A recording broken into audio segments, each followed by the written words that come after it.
Boa tarde, Exposende. Queria saudá-las, cumprimentá-los a todos.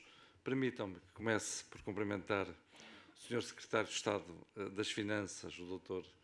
Manuel Rodrigues, e nele também cumprimentar a Sra. Ministra das Finanças e o nosso Presidente do Partido e Primeiro-Ministro.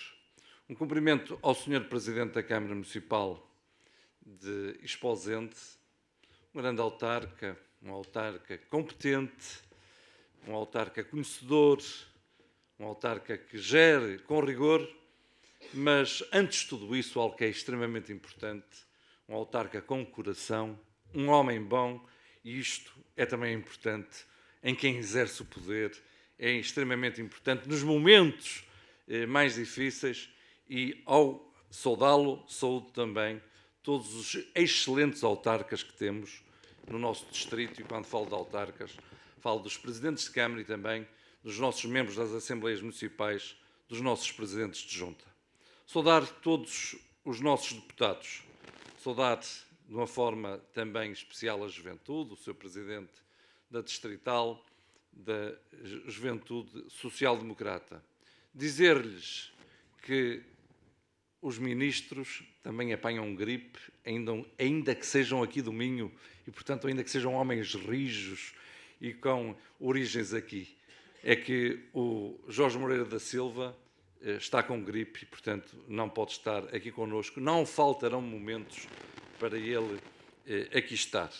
E nós também podemos nos orgulhar dos quadros que temos com origem neste território. Jorge Moreira da Silva é um deles, mas eu não podia deixar de referir quadros com uma projeção política também nacional, que têm feito um grande trabalho dentro do partido, um grande trabalho na governação, que são exemplos de seriedade, exemplos de competência, e ao referir-me a estas palavras, elas encaixam que nem uma luva no Dr. Miguel Macedo, que está aqui connosco, para quem eu quero também dedicar estes cumprimentos na introdução. Obviamente que, falando da juventude, como falei há bocado, não podia de cumprimentar um ainda jovem ex-presidente da Juventude Social-Democrata, Hugo Soares, que também está aqui connosco. Sr. Secretário de Estado, estamos aqui num território que eu costumo dizer que tem a maior diversidade concentrada do planeta. Temos aqui o mar, mas temos aqui bem perto também o Parque Nacional da Peneda de Gerês. Temos rios verdadeiramente espetaculares. Um território onde a agricultura também é uma força. Mas depois, um território que no tempo do Partido Socialista era o campeão das falências em termos do têxtil, em termos do calçado, e que hoje podemos nos orgulhar do têxtil e do calçado serem motores desta nossa economia. E eu que falei da agricultura, também podemos dizer que, em termos da agricultura, estamos em grande expansão, fruto também de uma juventude que aposta na sua terra. E quando eu falo em terra, lembro-me sempre do slogan que escolhi, que é o Pela Nossa Terra. E é este conjunto de atores que nós temos. Referi governantes, referi presidentes de Câmara, presidentes de Junta, deputados de grande qualidade, aliados excelentes a empresários que temos neste domínio, a universidades e instituições de ensino superior que fartam-se de ganhar prémios e têm tecnologias de ponta, em startups que estão sempre a crescer, numa parceria que é cada vez mais uma presença, uma constante, em que as universidades se juntam, mas juntam-se com as empresas. Nós aqui, neste território, hoje respiramos esperança, temos confiança. As instituições trabalham em conjunto, de braços dados, e estamos certos que, tal como o país, nós sabemos de onde vimos. E esta também é uma terra onde as raízes abraçam a modernidade. No mês de fevereiro, eu poderia dizer que namoram também com a modernidade. E esta é uma terra onde todo este conjunto, tal como eu referia, sabe onde está, sabe de onde vem e sabe também para onde vai. Quando o cumprimentei e estendi o cumprimento à Sra. Ministra das Finanças e ao Sr. Primeiro-Ministro, eu tenho que dizer que nós temos um governo competente, um governo resiliente, um governo que não deita a toalha ao chão, que é respeitado lá fora. E nem sempre nós passamos a mensagem, nem sempre as pessoas se percebem da importância do que é ter credibilidade e ter credibilidade também no exterior. A União Bancária, como é que Portugal, no Conselho, um país pequeno, consegue forçar a União Bancária com um primeiro-ministro? Porque tem um primeiro-ministro com credibilidade. Como é que nós conseguimos negociar 11 milhões de euros por dia de fundos europeus quando muita gente queria cortar a política de coesão? Porque nós e outros Estados-membros, mas nomeadamente nós, e foi Portugal, e é bom que se diga, com a Polónia, que conseguiu estes montantes que são extremamente importantes.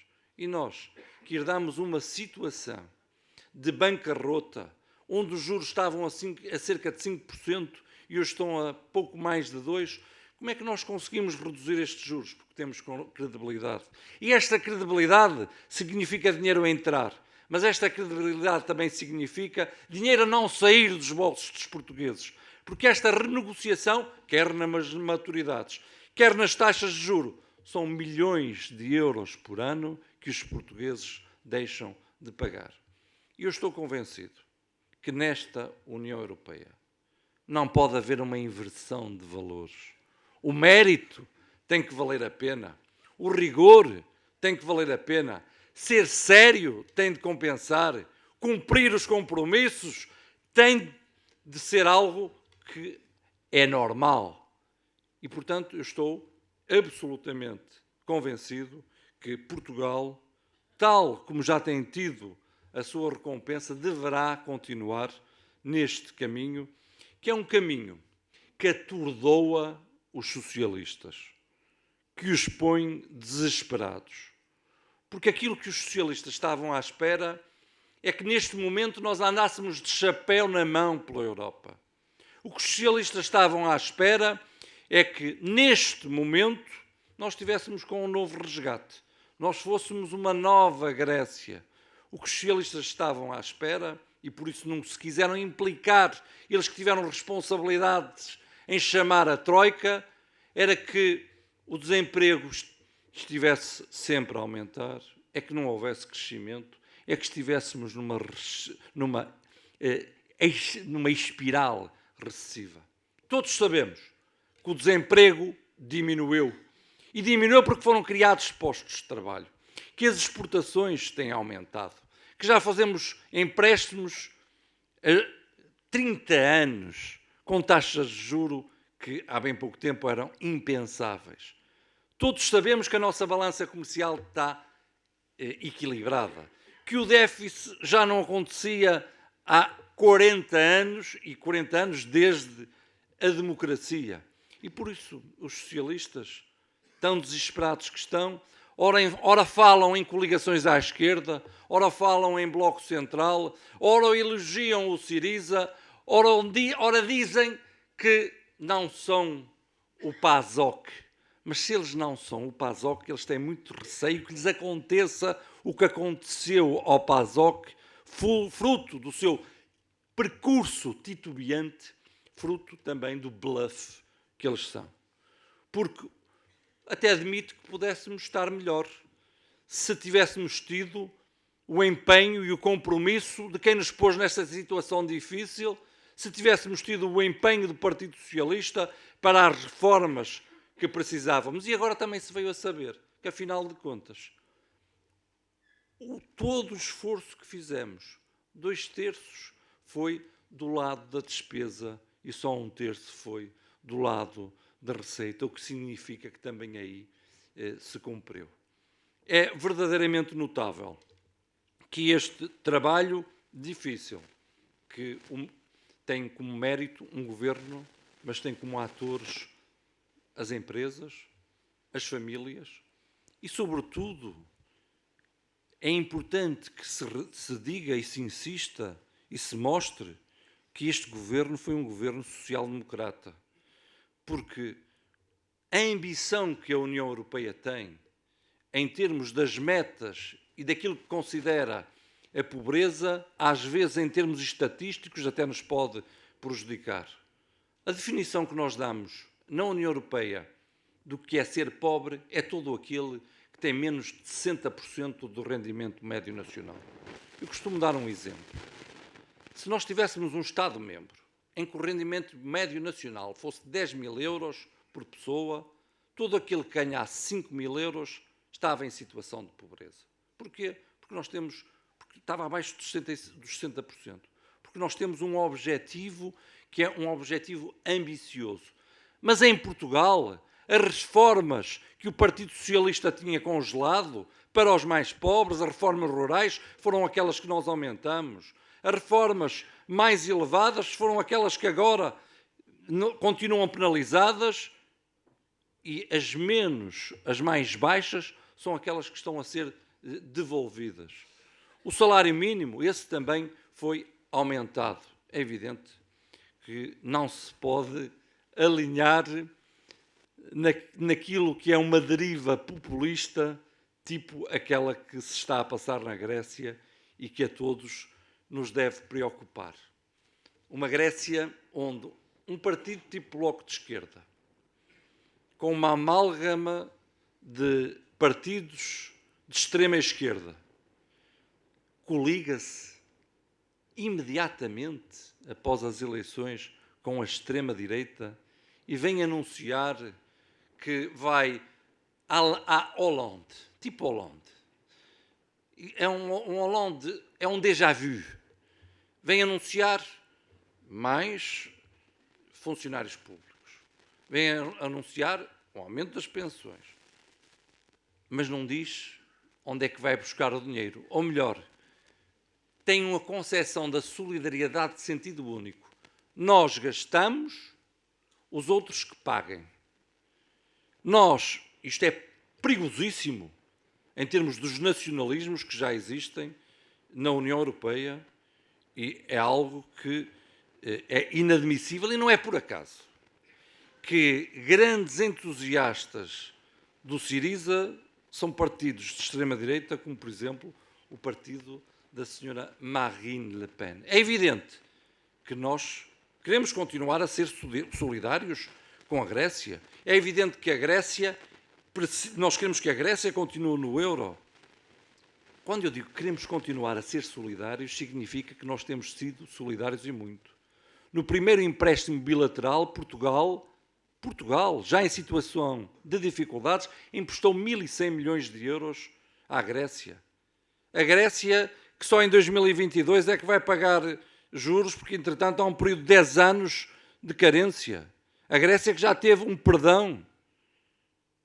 A solidariedade implica responsabilidade. E nós não podemos estar a querer viver acima das nossas responsabilidades, prejudicando o parceiro, prejudicando o outro, e isso não é solidariedade. Tal como o Partido Socialista aqui em Portugal não foi solidário, porque ao governar da forma que governou, gastando o que não tinha, pôs em cima das gerações futuras um peso da dívida brutal e, por isso, os sacrifícios que passamos. Mas hoje, e não é por causa do Syriza, um novo momento na Europa está a acontecer e eu espero que ele não seja estragado por movimentos de extrema-direita e de extrema-esquerda. É que os fundos europeus estão aí e Portugal recebe 11 milhões de euros por dia e há fundos europeus geridos centralmente também pela Comissão Europeia. É que há um plano Juncker em que, para favorecer o investimento nos próximos 3 anos, são 315 mil milhões de euros. E o BCE, até setembro de 2016, injeta também 60 mil milhões de euros e Portugal tem acesso também a esta injeção, não é bem injeção, é compra de dívida pública, porque cumpriu. Hoje, nós estamos em condições e já avançamos para um novo ciclo e viramos a página. Uma casa nunca pode ser construída pelo telhado. Nós reforçamos os alicerces. Portugal está com alicerces bem fortes. Tem um governo credível, um governo competente. O esforço foi brutal, mas nós não podemos voltar atrás e, como eu costumo dizer, não podemos deitar fora o menino com a água do banho. E agora que fizemos este esforço todo, agora que há estes fundos novamente, vemos o Partido Socialista sem uma única ideia, sem uma única proposta, com pressa, mas com uma pressa que já mostra também alguma desesperança, alguma confusão, alguma perturbação. E há um facto que eu também aqui quero realçar. A estabilidade é um bem essencial. E Portugal tem tido um governo estável. E um governo estável apesar de duas forças políticas nesse governo.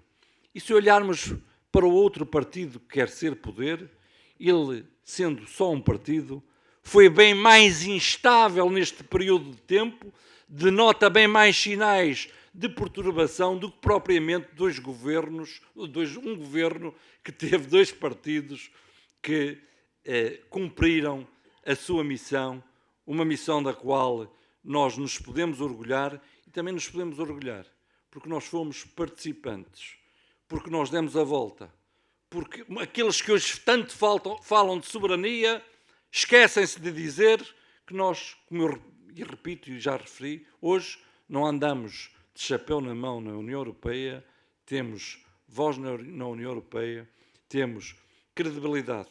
E é com aquela frase que eu termino, que há bocado eu também iniciei.